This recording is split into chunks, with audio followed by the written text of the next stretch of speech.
ಬೆಳಕಿನ ಬೆಳಕು ನಾಜೀರ್ ವ್ರತ ಭಾಗ 11 ಅರಣ್ಯಕಾಂಡ 6ನೇ ಅಧ್ಯಾಯ 1ರಿಂದ 21ನೇ ವಾಕ್ಯದವರೆಗೂ. ಹಳೆಯದನ್ನು ಕತ್ತರಿಸಿ ಹಾಕಿರಿ.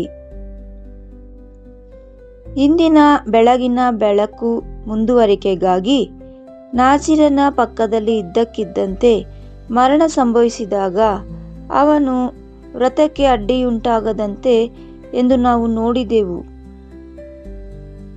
ಏನೂ ಸಂಭವಿಸಿಲ್ಲ ಎಂಬಂತೆ ನಾಜೀರನು ಅದನ್ನು ನಿರ್ಲಕ್ಷಿಸಲು ಮುಂದುವರಿಸಲು ಯೆಹೋವನು ಅನುಮತಿಸಲಿಲ್ಲ.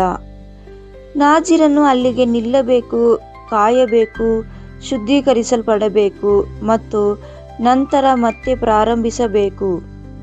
ಇದು ನಮಗೆ ಅತ್ಯಂತ ಮೃದುವಾದ ಮತ್ತು ಪ್ರಾಯೋಗಿಕವಾದ ವಿಷಯವನ್ನು ಕಲಿಸುತ್ತದೆ. ಸಮರ್ಪಣೆ ಅಥವಾ ಪ್ರತಿಷ್ಠಾಪನೆ ಎಂಬುದು ಅಮೂಲ್ಯವಾದುದು. ಯೆಹೋವನು ಅದನ್ನು ಗೌರವಿಸುತ್ತಾನೆ, ಆದರೆ ಅಶುದ್ಧತೆಯು ಸಂಭವಿಸಬಹುದು ಎಂಬುದು ಯೆಹೋವನಿಗೆ ತಿಳಿದಿದೆ. ಆದುದರಿಂದ ಆತನು ಪುನಃಸ್ಥಾಪನೆಯನ್ನು ಹಾದಿಯನ್ನು ಒದಗಿಸುತ್ತಾನೆ. ಒಬ್ಬ ವ್ಯಕ್ತಿಯನ್ನು ಅವಮಾನದಲ್ಲಿ ಬಿಡುವುದು ಅವನ ಗುರಿಯಲ್ಲ, ಬದಲಾಗಿ ಆ ವ್ಯಕ್ತಿಯನ್ನು ಮತ್ತೆ ಪವಿತ್ರತೆಗೆ ಮರಳಿ ತರುವುದು ಆತನ ಗುರಿಯಾಗಿದೆ. ಈಗ ನ್ಯಾಯಪ್ರಮಾಣವು ಹೇಳುವುದೇನೆಂದರೆ, ನಾಜೀರನು 7 ದಿನಗಳ ಕಾಲ ಕಾಯಬೇಕು ಮತ್ತು ನಂತರ ತನ್ನ ತಲೆಯನ್ನು ಕ್ಷೌರ ಮಾಡಿಸಿಕೊಳ್ಳಬೇಕು. ಆ 7 ದಿನಗಳು ಸುಮ್ಮನೆ ನಿಗದಿಪಡಿಸಿದ್ದಲ್ಲ. ಸತ್ಯವೇದದಲ್ಲಿ 7 ಎಂಬ ಸಂಖ್ಯೆಯು ಹೆಚ್ಚಾಗಿ ಪೂರ್ಣತೆಯನ್ನು ಅಥವಾ ಒಂದು ಸಂಪೂರ್ಣ ಪ್ರಕ್ರಿಯೆಯನ್ನು ಸೂಚಿಸುತ್ತದೆ. ಯೆಹೋವನು 6 ದಿನಗಳಲ್ಲಿ ಸೃಷ್ಟಿ ಕಾರ್ಯವನ್ನು ಮಾಡಿ 7ನೆಯ ದಿನವನ್ನು ಮುಕ್ತಾಯದ ಕೆಲಸ ಮತ್ತು ಪವಿತ್ರ ಮಾದರಿಯಾಗಿ ಗುರುತಿಸಿದನು. ಆದುದರಿಂದ ಶುದ್ಧೀಕರಣಕ್ಕಾಗಿ ಯೆಹೋವನು 7 ದಿನಗಳು ಎಂದು ಹೇಳುವಾಗ ಅದು ಪುನಃಸ್ಥಾಪನೆಗೆ ಬದಲು ನಡೆಯಬೇಕಾದ ಸಂಪೂರ್ಣ ಶುದ್ಧೀಕರಣದ ಪ್ರಕ್ರಿಯೆಯನ್ನು ಸೂಚಿಸುತ್ತದೆ. ನಾಜೀರನು ಹಳೆಯ ಅಶುದ್ಧತೆಯ ಸ್ಥಿತಿಯಲ್ಲಿಯೇ ಅವಸರವಾಗಿ ವ್ರತಕ್ಕೆ ಮರಳುವಂತಿಲ್ಲ. ಅಶುದ್ಧತೆಯು ಸಂಪೂರ್ಣವಾಗಿ ನಿವಾರಣೆಯಾಗುವವರೆಗೂ ನಾಜೀರನು ವಿರಾಮ ತೆಗೆದುಕೊಳ್ಳಬೇಕು. ಈ ಕಾಯುವ ಅವಧಿಯು ತಾಳ್ಮೆ, ಗಂಭೀರತೆ ಮತ್ತು ಭಕ್ತಿಯನ್ನು ಕಲಿಸುತ್ತದೆ. ಪವಿತ್ರವಾದುದನ್ನು ಹಗುರವಾಗಿ ಪರಿಗಣಿಸಬಾರದು ಎಂಬುದನ್ನು ಇದು ತೋರಿಸುತ್ತದೆ.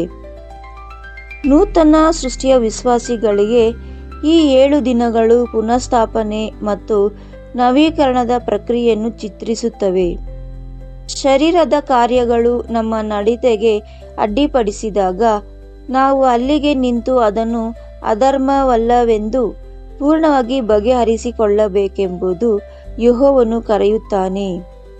ನಾವು ಹಳೆಯ ಮನುಷ್ಯನನ್ನು ತೆಗೆದುಹಾಕಿ ನೂತನ ಮನುಷ್ಯನನ್ನು ಧರಿಸಿಕೊಳ್ಳಬೇಕು ಮತ್ತು ನವೀಕರಿಸಲ್ಪಡಬೇಕು ಎಂದು ಪೌಲನು ಹೇಳುತ್ತಾನೆ. ಎಫೆಸದವರಿಗೆ 4ನೇ ಅಧ್ಯಾಯ 22ನೇ ವಾಕ್ಯದಿಂದ 24ನೇ ವಾಕ್ಯ. ಇದು ಕೇವಲ ಒಂದು ಬಾರಿ ಮಾಡುವ ಕೆಲಸವಲ್ಲ, ಇದೊಂದು ನಿರಂತರ ಮಾದರಿಯಾಗಿದೆ.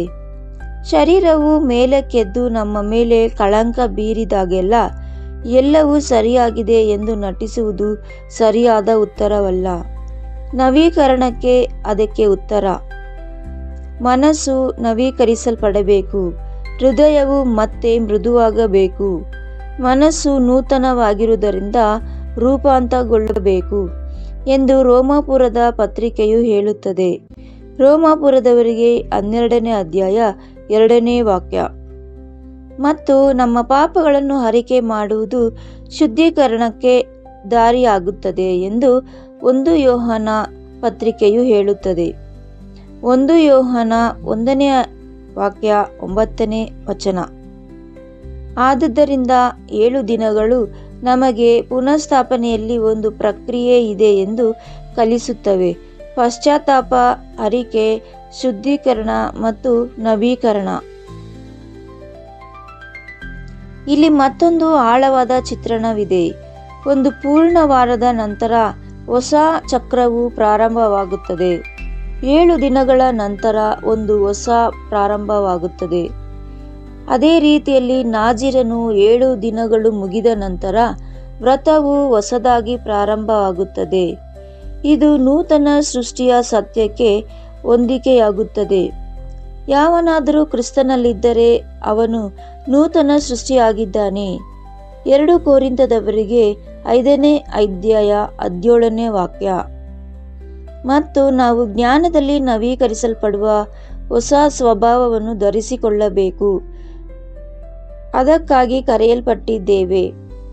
ಕೊಲೊಸ್ಸೆದವರಿಗೆ 3ನೇ ಅಧ್ಯಾಯ 10ನೇ ವಾಕ್ಯ. ಯೆಹೋವನು ಕೇವಲ ಕ್ಷಮಿಸುವುದು ಮಾತ್ರವಲ್ಲ, ಆತನು ನವೀಕರಿಸುತ್ತಾನೆ. ಯೆಹೋವನು ಕೇವಲ ದೋಷವನ್ನು ತೊಳೆದು ಹಾಕುವುದಿಲ್ಲ, ಆತನು ನಮ್ಮ ದಿಕ್ಕನ್ನು ಮರುಸ್ಥಾಪಿಸುತ್ತಾನೆ. ಯೆಹೋವನು ಕೇವಲ ಖಂಡನೆಯನ್ನು ತೆಗೆದುಹಾಕುವುದಿಲ್ಲ, ಆತನು ನಮ್ಮನ್ನು ಮತ್ತೆ ಜೀವಂತ ನಡಿಗೆ ಕರೆಯುತ್ತಾನೆ. ಆದುದರಿಂದ ಆ 7 ದಿನಗಳು ಹಳೆಯ ಸ್ವಭಾವದೊಂದಿಗೆ ವ್ಯವಹಾರವನ್ನು ಪೂರ್ಣಗೊಳಿಸುವ ಚಿತ್ರಣವಾಗಿದೆ. ಇದರಿಂದ ಸಮರ್ಪಿತ ಜೀವನವು ಶುದ್ಧವಾದ ರೀತಿಯಲ್ಲಿ ಮುಂದುವರಿಸಬಹುದು. ನಾಜೀರನು ಅಶುದ್ಧನಾದ ತಕ್ಷಣವೇ ತನ್ನ ವ್ರತವನ್ನು ಮುಂದುವರಿಸಲಿಲ್ಲ. ಮರಣದ ಪ್ರಭಾವವನ್ನು ತೆಗೆದುಹಾಕಲು ಒಂದು ನಿರ್ದಿಷ್ಟ ಅವಧಿ ಇರಬೇಕಾಗಿತ್ತು. ಇದು ಬಹಳ ಮುಖ್ಯವಾದ ತತ್ವ. ಮರಣವು ಅಶುದ್ಧಗೊಳಿಸುತ್ತದೆ ಮತ್ತು ಆ ಅಶುದ್ಧತೆಯನ್ನು ಅದು ಹಾನಿಕರವಲ್ಲ ಎಂಬಂತೆ ಮುಂದೆ ಸಾಗಿಸಲು ಸಾಧ್ಯವಿಲ್ಲ. ನೂತನ ಸೃಷ್ಟಿಯ ವಿಶ್ವಾಸಿಗಳಿಗೆ ಇದು ಏನನ್ನು ಕಲಿಸುತ್ತದೆ ಎಂದರೆ, ಶರೀರವು ನಮ್ಮ ನಡತೆಗೆ ಅಡ್ಡಿಪಡಿಸಿದಾಗ ನಾವು ಹಳೆಯ ಮಾದರಿಗಳಲ್ಲೇ ಮುಂದುವರಿಸಬಹುದು. ನಾವು ಆತನ ಮಗನ ಮೂಲಕ ದೊರೆಯುವ ಯೆಹೋವನ ಶುದ್ಧೀಕರಣವು ಸಂಪೂರ್ಣವಾಗಲು ಅವಕಾಶ ನೀಡಬೇಕು. ಕೆಲವೊಮ್ಮೆ ಜನರು ಪಶ್ಚಾತ್ತಾಪ ನೋವನ್ನು ಉಂಟುಮಾಡುತ್ತದೆ ಎಂಬ ಕಾರಣಕ್ಕೆ ಅದನ್ನು ಬೇಗನೆ ದಾಟಿ ಹೋಗಲು ಬಯಸುತ್ತಾರೆ. ಹೃದಯವನ್ನು ಇನ್ನೂ ಶುದ್ಧವಾಗಿರುವಾಗಲೇ ನಾವು ಬೇಗನೆ ಕೆಲಸಗಳಿಗೆ, ಸೇವೆಗೆ ಮತ್ತು ಹೊರಗಿನ ದರ್ಶನಕ್ಕೆ ಮರಳಲು ಬಯಸುತ್ತೇವೆ. ಆದರೆ ಯೆಹೋವನ ಮಾರ್ಗವು ಆಳವಾದುದು. ಯೆಹೋವನು ಅಂತರಾತ್ಮದಲ್ಲಿ ಸತ್ಯವನ್ನು ಬಯಸುತ್ತಾನೆ. ಸಮರ್ಪಣೆಯು ಕೇವಲ ಹೊರಗಿನಿಂದ ಮುಚ್ಚಲ್ಪಡುವುದಲ್ಲ, ಒಳಗಿನಿಂದ ಪುನಃಸ್ಥಾಪನೆಯಾಗಬೇಕು ಎಂದು ಈ 7 ದಿನಗಳು ನಮಗೆ ನೆನಪಿಸುತ್ತವೆ. ನಂತರ ನಾಜೀರನು ತನ್ನ ತಲೆಯನ್ನು ಕ್ಷೌರ ಮಾಡಿಸಿಕೊಳ್ಳಬೇಕು. ಅಶುದ್ಧತೆಯ ನಂತರ ಈ ಕ್ಷೌರ ಮಾಡಿಸಿಕೊಳ್ಳುವುದು ಎಂದರೆ ನಾಜೀರನು ತಿರಸ್ಕರಿಸಲಾಗಿದೆ ಎಂದಲ್ಲ, ಬದಲಾಗಿ ವ್ರತವನ್ನು ಮೊದಲಿನಿಂದ ಆರಂಭಿಸಲಾಗುತ್ತಿದೆ ಎಂದು ಅರ್ಥ. ಅಶುದ್ಧತೆಯ ಸಮಯದಲ್ಲಿ ಬೆಳೆದ ಕೂದಲು ಸಮರ್ಪಣೆಯ ಗುರುತಾಗಿ ಮುಂದುವರಿಸಲು ಸಾಧ್ಯವಿಲ್ಲ. ಮರಣದಿಂದ ಭಂಗಗೊಂಡ ಚಿಹ್ನೆಯನ್ನು ನಾಜೀರನ ಮುಂದೆ ಕೊಂಡೊಯ್ಯಲು ಸಾಧ್ಯವಿಲ್ಲ. ಆದುದರಿಂದ ಯೆಹೋವನು ತಲೆಯ ಕ್ಷೌರ ಮಾಡಲು ಆಜ್ಞಾಪಿಸುತ್ತಾನೆ ಮತ್ತು ಶುದ್ಧೀಕರಣದ ನಂತರ ವ್ರತವು ಮತ್ತೆ ಪ್ರಾರಂಭವಾಗುತ್ತದೆ. ಇದು ಯೆಹೋವನ ಕುರಿತಾದ ಒಂದು ಅಮೂಲ್ಯ ಸತ್ಯವನ್ನು ಕಲಿಸುತ್ತದೆ. ಆತನು ನಮಗೆ ಹೊಸ ಆರಂಭಕ್ಕೆ ಅವಕಾಶ ನೀಡುತ್ತಾನೆ. ಆತನು ಇದು ಶಾಶ್ವತವಾಗಿ ಮುಗಿದು ಹೋಯಿತು ಎಂದು ಹೇಳುವುದಿಲ್ಲ, ಬದಲಾಗಿ ಶುದ್ಧನಾಗು, ಭಂಗಗೊಂಡ ಸ್ಥಿತಿಗೆ ಸೇರಿದ್ದನ್ನು ತೆಗೆದುಹಾಕು ಮತ್ತು ಮತ್ತೆ ಪ್ರಾರಂಭಿಸು ಎಂದು ಹೇಳುತ್ತಾನೆ. ವಿಶ್ವಾಸಿಗಳಿಗೆ ಇದು ಪುನಃಸ್ಥಾಪನೆಯ ತತ್ವವನ್ನು ಪ್ರತಿಬಿಂಬಿಸುತ್ತದೆ. ನಮ್ಮ ಪಾಪಗಳನ್ನು ನಾವು ಅರಿಕೆ ಮಾಡಿದರೆ ಯೆಹೋವನು ನಂಬಿಗಸ್ತನೂ ನೀತಿವಂತನೂ ಆಗಿ ಅವುಗಳನ್ನು ಕ್ಷಮಿಸಿ ನಮ್ಮನ್ನು ಶುದ್ಧೀಕರಿಸುತ್ತಾನೆ. 1 ಯೋಹಾನ 1ನೇ ಅಧ್ಯಾಯ 9ನೇ ವಾಕ್ಯ. ಕ್ಷಮೆಯು ದೋಷವನ್ನು ತೆಗೆದುಹಾಕುತ್ತದೆ. ಶುದ್ಧೀಕರಣವು ಕಳಂಕವನ್ನು ತೆಗೆದುಹಾಕುತ್ತದೆ.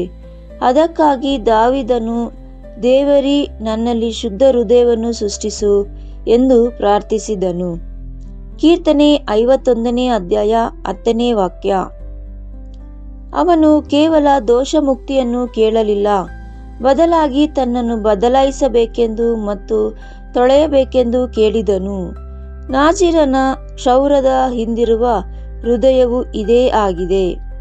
ಇದು ಹಳೆಯ ಸ್ಥಿತಿಗೆ ಸೇರಿದ್ದನ್ನು ತೆಗೆದುಹಾಕಲು ಮತ್ತು ಶುದ್ಧವಾದ ಸಮರ್ಪಣೆಯೊಂದಿಗೆ ಮತ್ತೆ ಪ್ರಾರಂಭಿಸಲು ಇರುವ ಸಿದ್ಧತೆಯಾಗಿದೆ.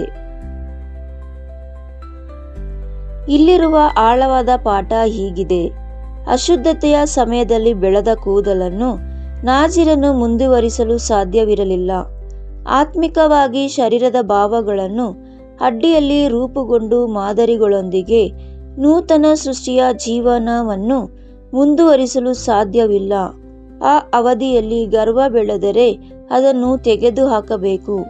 ಆ ಅವಧಿಯಲ್ಲಿ ಕೋಪವು ಅಭ್ಯಾಸವಾಗಿದ್ದರೆ ಅದನ್ನು ತೆಗೆದುಹಾಕಬೇಕು. ಕಾಮವು ಹೃದಯದಲ್ಲಿ ಚಿತ್ರಣಗಳನ್ನು ಬಿತ್ತಿದರೆ ಅದನ್ನು ತೆಗೆದುಹಾಕಬೇಕು. ಕಹಿ ಮನಸ್ಸು ನಿಮ್ಮ ಗುರುತಾಗಿದ್ದರೆ ಅದನ್ನು ತೆಗೆದುಹಾಕಬೇಕು. ಸುಳ್ಳು ಹೇಳುವುದು ಸಾಮಾನ್ಯವೆನಿಸಿದರೆ ಅದನ್ನು ತೆಗೆದುಹಾಕಬೇಕು. ಇದು ಖಂಡನೆಯಲ್ಲ, ಇದು ಶುದ್ಧೀಕರಣ. ಯೆಹೋವನು ತನ್ನ ಜನರನ್ನು ರಕ್ಷಿಸುವ ರೀತಿ ಇದು. ನಾವು ಹಳೆಯ ಸ್ಥಿತಿಯನ್ನು ಹೊಸ ನಡತೆಯೊಂದಿಗೆ ಎಳೆದುಕೊಂಡು ಬರಬಾರದು ಎಂದು ಆತನು ಬಯಸುತ್ತಾನೆ. ಆದುದರಿಂದ ಕ್ಷೌರ ಮಾಡಿಸಿಕೊಳ್ಳುವುದು ಭಂಗಗೊಂಡ ಸಮರ್ಪಣೆಗೆ ಸೇರಿದ್ದನ್ನು ತೆಗೆದುಹಾಕುವ ಚಿತ್ರಣವಾಗಿದೆ. ಕೂದಲು ವ್ರತದ ಕಿರೀಟದ ಗುರುತಾಗಿತ್ತು. ಪ್ರತ್ಯಕ್ಷತೆಯು ದೃಷ್ಟಿಯ ಮಹಿಮೆಯಾಗಿತ್ತು. ಮರಣವು ಅದಕ್ಕೆ ಅಡ್ಡಿಪಡಿಸಿದಾಗ ಸಮರ್ಪಣೆಯು ಶುದ್ಧತೆಯಲ್ಲಿ ಮತ್ತೆ ಪ್ರಾರಂಭವಾಗುತ್ತದೆ. ಅದನ್ನು ತೆಗೆದುಕೊಳ್ಳಲು ಯೆಹೋವನು ಆಜ್ಞಾಪಿಸಿದನು. ಅದೇ ರೀತಿ ಶರೀರವು ನಮ್ಮ ನಡತೆಗೆ ಅಡ್ಡಿಪಡಿಸಿದಾಗ ಆ ಅಶುದ್ಧತೆಯು ಅವನ ಅವಧಿಗೆ ಸೇರಿದ್ದನ್ನು ತೆಗೆದುಹಾಕಿ ನವೀಕರಣ ಸಮರ್ಪಣೆಗೆ ಮರಳಲು ಯೆಹೋವನು ಕರೆಯುತ್ತಾನೆ. ಇದು ಆಶಾರಹಿತ ಸೋಲಿನ ಸಂದೇಶವಲ್ಲ. ಇದು ಗಂಭೀರವಾದ ಪವಿತ್ರತೆ ಮತ್ತು ಬಲವಾದ ಕೃಪೆಯ ಸಂದೇಶವಾಗಿದೆ.